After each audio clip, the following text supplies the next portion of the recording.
वहां साउंड के पास में पुष्पेंद्र नाम की अर्जी स्वीकार हुई है। आ जाओ। बागेश्वर धाम की सच्चाई क्या है? क्या आपके मन में भी ये विचार आया है कि बागेश्वर धाम की सच्चाई है क्या? तो आज आपका ये विचार आपके मन से दूर होने वाला है। हम आपको बागेश्वर धाम की पूरी सच्चाई बताएंगे। हम आपको बागेश्वर में होने वाले चमत्कार के पीछे का पूरा सच आपके सामने रखने वाले हैं। बागेश्वर धाम के चर्चे पूरे देश में कैसे हुए और क्या खासियत है बागेश्वर धाम के मंदिर की, आज हम आपको बागेश्वर धाम के सच से रूबरू कराएंगे, जिससे आपको भी पता चल जाएगा कि बागेश्वर धाम की आखिरकार क्या है सच्चाई। दोस्तों, श्री बालाजी बागेश्वर धाम के चमत्कार की आज देश ही नहीं बल्कि विदेशों में भी बहुत चर्चा है। लेकिन बहुत से लोग बागेश्वर धाम में होने वाले चमत्कार की सच्चाई नहीं जानते हैं। बागेश्वर धाम की सच्चाई की बात करें तो हम आपको बता दें कि बागेश्वर धाम के महाराज श्री धीरेन्द्र कृष्ण शास्त्री, जिनको आज पूरे देश में बालाजी सरकार के नाम से जाना जाता है, उनका जन्म छतरपुर के एक छोटे से गांव गढ़ा में हुआ था। उनका जन्म एक गरीब ब्राह्मण परिवार में ही हुआ था। लेकिन क्या आप जानते हैं कि आज धीरेन्द्र कृष्ण शास्त्री जी को पूरे देश में एक महान विद्वान और गुरु के रूप में जाना जाता है? उसके पीछे की सच्चाई क्या है? तो हम बताते हैं कि बागेश्वर धाम के महाराज श्री धीरेन्द्र कृष्ण शास्त्री जी भगवान शिव के अवतार हनुमान जी के परम भक्त हैं। उन्होंने 12 साल की छोटी उम्र से ही बालाजी की सेवा प्रारंभ कर दी थी। उनकी उसी तपस्या का प्रभाव है कि वो आज किसी भी व्यक्ति के कष्ट को उसके बिना बताए पर्चे में लिख देते हैं। वो यहाँ तक बता देते हैं कि आप क्या सोच रहे हैं। उनके द्वारा लिखा गया एक एक शब्द 100% सत्य होता है। आज तक कोई भी उन्हें झूठा साबित नहीं कर पाया। आपने बागेश्वर धाम में अर्जी लगाने के बारे में अवश्य सुना होगा, लेकिन क्या आप जानते हैं कि जिस भी व्यक्ति की अर्जी को श्री बालाजी सरकार स्वीकार कर लेते हैं, उस व्यक्ति को या फिर उसके परिवार के किसी भी व्यक्ति को लगातार 2 दिन सपने में बंदर दिखाई देते हैं। सपने में बंदर दिखाई देने वाली बात बिल्कुल सही है। जितने भी लोगों की अर्जी स्वीकार हुई है, उनको सपने में बंदर अवश्य दिखाई दिए हैं। बड़े बड़े न्यूज चैनल वाले बागेश्वर महाराज जी की और उनके दिव्य दरबार की शक्तियों के बारे में जानने के लिए ही पहुंचे। लेकिन बागेश्वर बालाजी सरकार की कृपा से बागेश्वर महाराज जी ने खुद मीडिया वालों की पोल खोल दी और मीडिया वाले अंत में बागेश्वर धाम में नतमस्तक होकर के वापस लौट आए। साथ ही में बागेश्वर बालाजी सरकार से आशीर्वाद लेकर भी आए।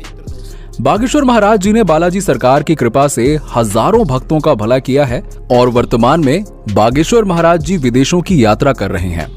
बागेश्वर बालाजी सरकार की महिमा अपरंपार है। वैसे तो बालाजी सरकार की ऐसी कृपा है कि बागेश्वर धाम में जो भी जाता है वो खाली हाथ नहीं लौटता। बागेश्वर बालाजी उसकी झोली हमेशा भरते आए हैं और भरते रहेंगे।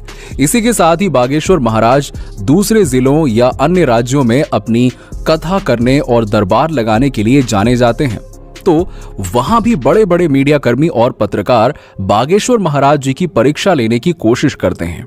लेकिन बागेश्वर महाराज जी की तरफ से पत्रकारों को चैलेंज दे दिया गया और उस चैलेंज में पत्रकारों को हार का सामना करना पड़ा और अंत में पत्रकारों को बागेश्वर महाराज और बालाजी के चरणों में नतमस्तक होना पड़ा। बागेश्वर धाम भारत और विश्व का एक प्रसिद्ध तीर्थ स्थल है। बागेश्वर धाम में बालाजी सरकार की कृपा है। बागेश्वर धाम के पुजारी पंडित धीरेन्द्र कृष्ण शास्त्री गर्ग जी हैं। ये भारत का एकमात्र चमत्कारी धाम है जिसने साइंस और टेक्नोलॉजी को हिलाकर रख दिया है कि ऐसा कैसे हो सकता है। बागेश्वर धाम के महाराज पर बालाजी की कृपा है, जिससे महाराज ये सब बड़ी ही आसानी से कर पाते हैं। इसके पीछे महाराज का कठोर परिश्रम है और यही बागेश्वर धाम की सच्चाई है। बागेश्वर धाम का इतिहास बहुत पुराना है। बागेश्वर धाम की सच्चाई या सच ये है, लोगों की मान्यताओं के आधार पर बागेश्वर धाम मंदिर चंदेल कालीन है और सन 1986 में ग्राम वासियों के द्वारा मंदिर का जीर्णोद्धार कराया गया था और उसके उपरांत ग्राम गढ़ा के बाबा सेतुलाल गर्ग चित्रकूट से दीक्षा लेकर अपने गांव गढ़ा में प्राचीन कालीन मंदिर पहुंचे। उसके बाद वो राम कथा के साथ साथ झाड़ फूंक का काम करने लगे और इस तरह बागेश्वर धाम चर्चित होने लगा। पर कई बार विशाल भंडारे के आयोजन किए गए जिसमें बागेश्वर धाम की लोकप्रियता बढ़ती चली गई। बागेश्वर धाम श्री धीरेन्द्र कृष्ण महाराज का जन्म 4 जुलाई 1996 को गढ़ा छतरपुर मध्य प्रदेश में हुआ। लोग इन्हें महाराज बागेश्वर धाम के नाम से तथा चमत्कारी महाराज के नाम से भी जानते हैं।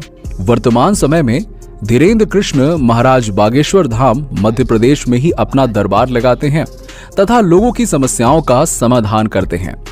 बागेश्वर धाम महाराज ने बचपन से ही रामायण, महाभारत जैसे काव्यों का अध्ययन किया था। इसके बाद इन्होंने वृंदावन में जाकर आगे की पढ़ाई करने की कोशिश की, लेकिन गरीबी की वजह से ही वृंदावन में आगे की पढ़ाई नहीं कर पाए। तो इन्होंने बागेश्वर धाम में स्थित हनुमान जी के मंदिर में ध्यान लगाना प्रारंभ कर दिया। इसके अलावा दिव्य दरबार में ये हर मंगलवार को अर्जी लगाते हैं, जहां पर लोगों की समस्याओं का निवारण करते हैं। लोग अर्जी लगाने से पहले यहाँ के टोकन को खरीदते हैं और उसके बाद नारियल को लाल कपड़े में बांधकर अपनी मनोकामना पूरी करने के लिए यहाँ पर 21 बार मंदिर की परिक्रमा लगाते हैं। और यहाँ अर्जी लगाने के लिए कई सारे लोग आते हैं और उसके बाद बागेश्वर धाम के दिव्य दरबार में जाकर श्री धीरेन्द्र कृष्ण महाराज के प्रवचन सुनते हैं। तो दोस्तों, अब तो आपको पता चली गया होगा कि बागेश्वर धाम कोई पाखंड नहीं है, बल्कि आस्था से भरा हुआ स्थान है, जहां पर लोगों की समस्याओं का समाधान होता है। क्या आपने बागेश्वर धाम के बारे में सुना है? आप हमें नीचे कमेंट सेक्शन में कमेंट करके जरूर बताइए। और साथ ही साथ ऐसे ही वीडियोस को देखने के लिए हमारे चैनल को लाइक एंड सब्सक्राइब करना ना भूलें।